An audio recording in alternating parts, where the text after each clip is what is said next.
Participación Ciudadana Transitorio designó a Íñigo Salvador como nuevo Procurador General del Estado. Mientras tanto, se espera la convocatoria para elegir a los nuevos vocales del Consejo Nacional Electoral, así como al Superintendente de Bancos. Para hablar del tema estará Pablo Dávila, integrante del Consejo de Participación Ciudadana. En otro tema, junto a la ministra de Inclusión Económica y Social, Berenice Cordero, hablaremos sobre la política intersectorial para la prevención de embarazos en niñas y adolescentes. Bienvenidos a los desayunos de 24.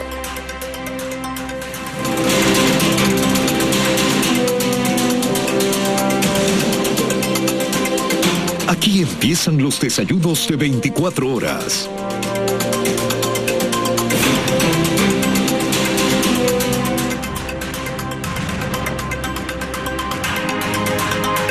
Damos la bienvenida en el estudio de los desayunos de 24 horas a Pablo Dávila, integrante del Consejo de Participación Ciudadana Transitorio. Pablo, buenos días. Bienvenido. Janet, buenos días. Muchas gracias por la invitación. Quisiera empezar por su más reciente elección, la del nuevo Procurador General del Estado. ¿Qué podría destacar de este proceso y finalmente qué se espera del nuevo funcionario?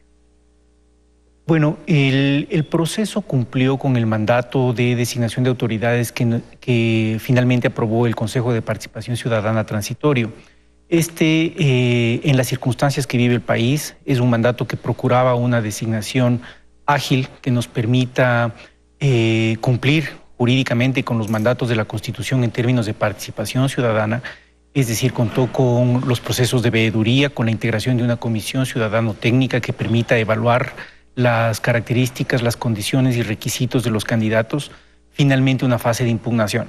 Pero a su vez entendiendo que los procesos que está llevando a cabo el Consejo Transitorio deben ser procesos ágiles que respondan esencialmente a esta necesidad de institucionalizar el país lo más pronto posible y de evitar las transiciones largas, que es lo que menos necesita el país en este instante. ¿Qué es lo que se espera del nuevo procurador? Bueno, esencialmente que cumpla la ley, que cumpla el mandato que le entrega a este rato el Consejo a través de su designación, el presidente de la República a través de la confianza que le otorga nombrándole como uno de los miembros de la terna enviada al Consejo, y el país en general una vez que él se posesione como la autoridad competente.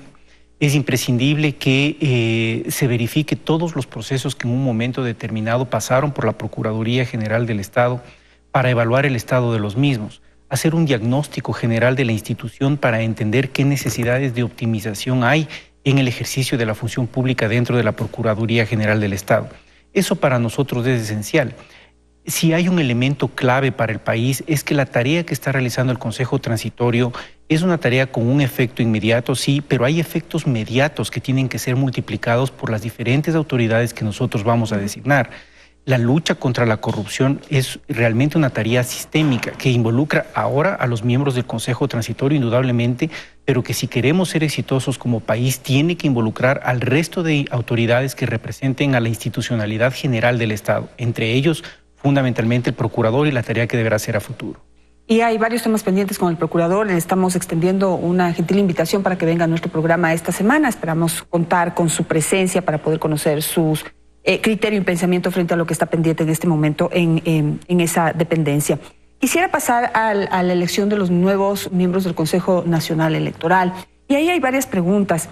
Por el tiempo que hay para las próximas elecciones, entiendo que hay una discusión adentro del Consejo Transitorio en el sentido de que si se debe elegir un Consejo Nacional Electoral transitorio o definitivo.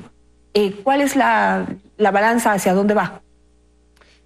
Janet, por principio quizás es responsable informarle a la audiencia que nosotros estamos todavía en proceso de valorar la impugnación que han presentado los vocales del Consejo Nacional Electoral. Esto es importante porque no quisiera anticipar un criterio sobre la resolución mientras no resolvamos la impugnación. El día de ayer en la tarde se presentaron 4 impugnaciones correspondientes a 4 vocales del Consejo Nacional Electoral que nosotros, el Consejo Transitorio, tendremos que resolver esta semana. Sin embargo, de ello, también me parece responsable informarle a la audiencia que en cualquier escenario que nos toque enfrentar como Consejo Transitorio, nosotros pretendemos entender y priorizar que en el caso del Consejo Nacional Electoral la transición tiene que ser lo más ordenada y lo más ágil posible, porque estamos hablando del ejercicio de los derechos políticos de los ciudadanos. Por principio, uno de los elementos que se ha puesto en la mesa es la necesidad de garantizar permanentemente la participación. Si uno mira el eje de lo que es la gestión del Consejo de Participación Ciudadana Transitorio, es precisamente velar por la participación de los ciudadanos en todos los frentes. La participación política está garantizada a través del Consejo Nacional Electoral. Esto implica que, de darse el escenario de la cesación de todos los vocales, nosotros creemos que es imprescindible al menos pasar a un proceso de designación del Consejo Nacional Electoral definitivo, que éste se pueda hacer cargo de todos los procesos electorales que están en marcha y evidentemente del ejercicio de los derechos políticos que esto implica. Estos procesos, este proceso de designación de todas maneras nos enfrenta a un proceso de transición, porque finalmente la designación definitiva implica, para respetar la Constitución y sobre todo respetar la participación de los ciudadanos, que debe haber la integración de una comisión de designación, debe haber un proceso de veeduría, debe haber un proceso de impugnación. Esto, en el mejor de los casos, nos tomaría 45 días, 30 días, razón por la cual en ese estadio, en ese momento, tenemos que definir también una muy breve transición. Y estamos en discusión de cuál debería ser el mejor mecanismo para hacerlo de la manera más eficiente para el país. Pero a ver, para entenderle bien, en estos 30 días, 30, 45 días, ¿se elegiría un consejo transitorio que elija un definitivo en este tiempo? Eso es parte de la discusión, Janet. Como usted bien ha señalado, nosotros no queremos, en este caso, replicar lo que pasó con el Consejo de la Judicatura, donde teníamos una oportunidad incluso necesaria de que un Consejo de la Judicatura transitorio tome las riendas hasta corregir varios de los problemas que se identificaron con el Consejo de la Judicatura cesado. Era imprescindible tener una transición un poco más larga que nos permita retomar los concursos, etcétera, temas que fueron discutidos en su momento. En el caso del Consejo Nacional Electoral, la reflexión es diferente. La reflexión es, tenemos un proceso electoral que se acerca inminentemente, sería ideal tener una autoridad definitiva que enfrente este proceso. ¿Y no la puede elegir el mismo Consejo Transitorio? Claro, nosotros debemos hacerlo. Definitivo. El definitivo. Nosotros debemos hacerlo. Sin embargo, para poder elegir ese consejo, el concurso pertinente no nos toma menos de 45 días. En esos 45 días, ¿qué vamos a hacer? Por un lado, estamos discutiendo si cabe la figura de tener un consejo nacional electoral transitorio de 45 días y ver cuáles son las implicaciones en este sentido. Respecto de ello, todavía no hemos terminado de tomar una decisión, pero lo haremos en esta misma semana porque, como le dije, las impugnaciones debemos resolverlas hasta final de semana y queremos, precisamente por orden del tiempo, tomar la decisión más ágil inmediatamente. La necesidad de tener un consejo transitorio por 45 días, 30 o 45 días, es porque el calendario electoral está en marcha. Entiendo que la próxima semana o en 2 semanas ya tienen que presentarse o la inscripción de candidatos. No sé si estoy acertada ahí. ¿Esa es la razón o por qué no se puede dejar, digamos, el consejo como está y elegir un definitivo que ya retome las riendas? Claro. Es parte de la discusión jurídica. En este tema, Janet, no hemos tomado una decisión todavía, pero las reflexiones van no solamente respecto de la estabilidad de los procesos electorales a los que usted se ha referido, que es un mandato legal, hay que velar por la estabilidad de todos los procesos electorales, sino por el ejercicio mismo de los derechos políticos. Una reflexión que está en la mesa y que de hecho es importante en mi caso, y aquí hago una valoración personal, la función electoral se encarga de velar por el ejercicio de los derechos políticos, la participación directa de la ciudadanía, que es la base de la democracia de cualquier sociedad, y adicionalmente permitir la organización política de la sociedad. Estos elementos, desde mi punto de vista, tienen que ser garantizados en 30 días, en 45 días, en 15 días. Es, desde mi punto de vista, insisto, muy difícil, casi imposible pensar que se pueda establecer un proceso en el cual no haya el ejercicio de los derechos políticos. Entonces, si bien tenemos una transición corta, porque esa va a ser parte de la definición o ha sido parte de la discusión de fondo en el Consejo Transitorio, que esta transición sea lo más ágil y lo más rápida posible, tenemos que precautelar el ejercicio de los derechos políticos en esta fase. ¿Y cuál es el mejor mecanismo? Eso es lo que estamos definiendo todavía. Claro, porque, por ejemplo, el tiempo me preocupa. Digamos que en este momento cesar al Consejo que estaba a cargo era imprescindible por la desconfianza que generaban de volverlos a tener al frente de un proceso electoral que necesita transparencia y necesita sobre todo confianza de la ciudadanía. Pero 30 a 45 días también me preocupa que sea un tiempo para elegir a los miembros de un consejo tan sensible y tan importante para el futuro de la democracia. Y allí se está diciendo, y corríjame usted, que se haría un concurso de méritos, pero no de méritos y oposición. ¿Es así? ¿Por el tiempo tendría que hacerse así? ¿Y cuáles serían, digamos, los riesgos ahí? Sí. Bueno, aquí estamos tratando de generar un balance entre dos principios fundamentales. Un principio es la estabilidad de los procesos electorales, respecto de lo cual es imprescindible tener una entidad estructurada, organizada, que enfrente todo el proceso. Por tanto, nos vemos abocados a la necesidad de designar un consejo definitivo que pueda abordar esos procesos sin estar preocupado por el tiempo en el cual van a ejercer las funciones. Ese es el gran primer principio muy importante que la ciudadanía debe considerar. Pero el segundo también es cómo nosotros viabilizamos esa participación directa, ágil y permanente, es decir, en general estable. Es a través de un mecanismo que en función de las atribuciones que tiene el Consejo le permita cumplir con esta labor en la forma más ágil y más eficiente posible. Nosotros ya en su momento, Janet, como el país conoce, elaboramos un mandato de designación de autoridades que de alguna manera permite hacer las designaciones manteniendo los procesos de participación ciudadana, pero de una manera más corta y más ágil. En el caso del Consejo Nacional Electoral, estamos valorando que incluso en este caso tendría que ser mucho más sucinto y mucho más ágil para poder justamente cumplir y evitar esas preocupaciones que usted ha manifestado. Pero sí habría entonces el concurso de méritos y oposición. Sí, en realidad estamos terminando de definir hasta qué punto y qué alcance tendría la oposición, hasta qué alcance tendría el análisis de los méritos, pero tiene que haber las dos fases. Lo que le podemos garantizar al país, Janet, es que nosotros haremos un proceso de convocatoria. La convocatoria tendrá que tener un proceso real de veeduría. La veeduría tendrá que estar acompañada por una definición de requisitos técnicos a través de personas que integren las comisiones pertinentes. Estos informes los conocerán la autoridad competente, es decir, el Consejo, y respecto de cualquier resolución habrá una fase de impugnación. Eso va a existir para garantizar la participación. Solo si usted me permite un elemento adicional.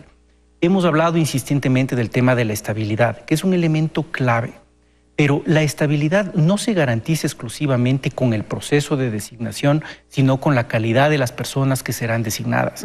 Sino lo que hemos vivido en los últimos años. Hemos vivido 10 años manteniendo autoridades en varios frentes y lo que el país menos ha vivido es estabilidad. ¿Por qué? Porque no hay seguridad jurídica, porque no hay compromisos con principios del servicio público y esos temas nos han llevado a los escenarios que nos han llevado. Ahora enfrentamos una transición, todos estamos preocupados por terminar a lo más ágil, pero la calidad de los servidores públicos que designemos es lo que va a garantizar realmente la estabilidad del sistema. Y ahí está la clave y la mayor responsabilidad del Consejo Transitorio en este momento. Analicemos un poco lo que ha pasado con el Consejo Nacional Electoral. Hemos tenido de todo, somos de replay, nada ha funcionado y ahí el reto del Consejo de Participación. Hemos tenido, por ejemplo, representantes de los partidos políticos, no funcionaron, no garantizaron la democracia, no respetaron los derechos de todos. Tampoco funcionó el hecho que haya representantes designados por ternas enviadas por las distintas funciones del Estado. Tampoco funcionó. Y por último, se propuso que sea integrado el Consejo Nacional Electoral por los 7 partidos más votados, es decir, más apoyados por la mayoría en democracia. Pero tampoco funcionó. Es decir, aquí, ¿qué funciona? ¿Cómo garantizar? ¿Qué características deben tener esos funcionarios o esos postulantes a integrar el Consejo Nacional Electoral si los políticos no funcionaron, los designados de instituciones no funcionaron y los más votados tampoco funcionan? ¿Qué funciona?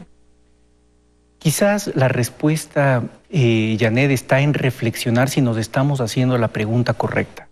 ¿Es el mecanismo el que va a determinar que designemos a la gente correcta? Creo que no. Nosotros podemos probar con los 3 mecanismos que usted ha citado, 2 más, el Consejo se puede inventar un cuarto, un quinto, pero finalmente está en las condiciones de probidad de las personas.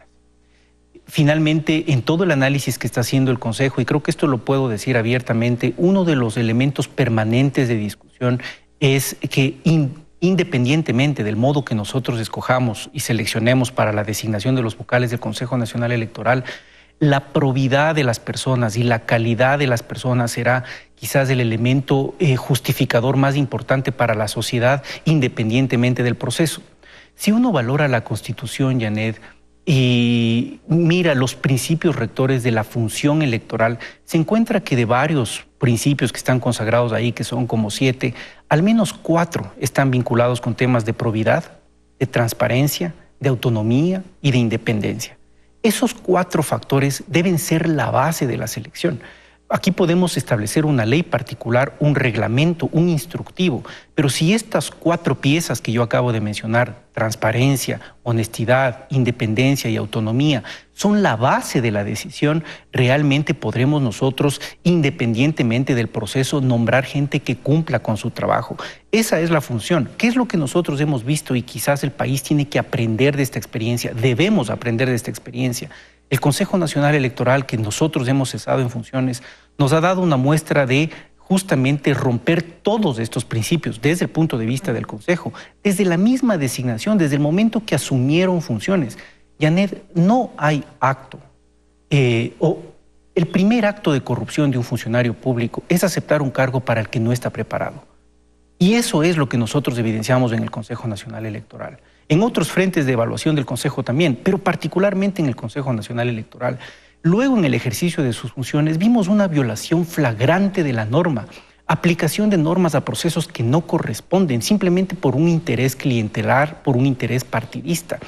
Esas cosas, independientemente del proceso, estoy seguro se iban a dar porque no había el compromiso de servir al país y el compromiso de defender el ejercicio de los derechos políticos. Hoy en día, si tenemos una lección clara, es esa. Más allá del mecanismo y del procedimiento, que debe ser una herramienta para facilitar, finalmente, en el fondo, la decisión está en la calidad de las personas que designemos.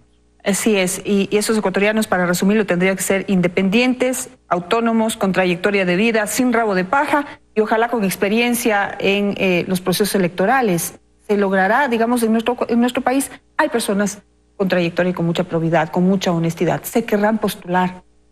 Yo creo que sí, Janet. Hay que mantener una posición objetiva, pero positiva en estos temas. Finalmente, cuando nosotros empezamos en el tema, y pongo un ejemplo real para que la ciudadanía lo comprenda, el tema del Consejo de la Judicatura, el Consejo Transitorio. Se pensaron en algunos nombres que el país conoce ahí. Entre ellos está el doctor Juan Pablo Albán, una persona que estaba fuera del país haciendo su doctorado con su vida tranquila, establecida, cumpliendo sus metas personales. Pero ¿por qué decidió venir? Y lo digo porque lo escuché en una entrevista en diferentes medios de comunicación. Finalmente, porque cree que ahora hay un proceso de transformación real, de reinstitucionalización del Estado. Y en la medida que nosotros como Consejo, pero como medios de comunicación, como país en general, actores de nuestra sociedad, logremos transmitir ese mensaje, yo estoy seguro que la sociedad y sus líderes de opinión y sus líderes jurídicos van a asumir el rol que le corresponde. Hoy el país hace un llamado a toda su gente para participar y reinstitucionalizar el país. El derecho electoral es un derecho delicado, sensible y muy especializado, pero hay gente capaz y estoy seguro va a participar. Y así lo esperamos todos. Le agradezco mucho por su presencia esta mañana, Pablo, aquí en nuestro programa. Vamos a hacer un corte. Al regresar nos acompañará la ministra de Inclusión Económica y Social, Berenice Cordero. Con ella hablaremos de un tema importante, vital para el futuro de nuestra sociedad, de nuestros jóvenes, y es la política intersectorial de prevención de embarazo de niñas y adolescentes. Vamos a ver qué nos propone. Ya volvemos.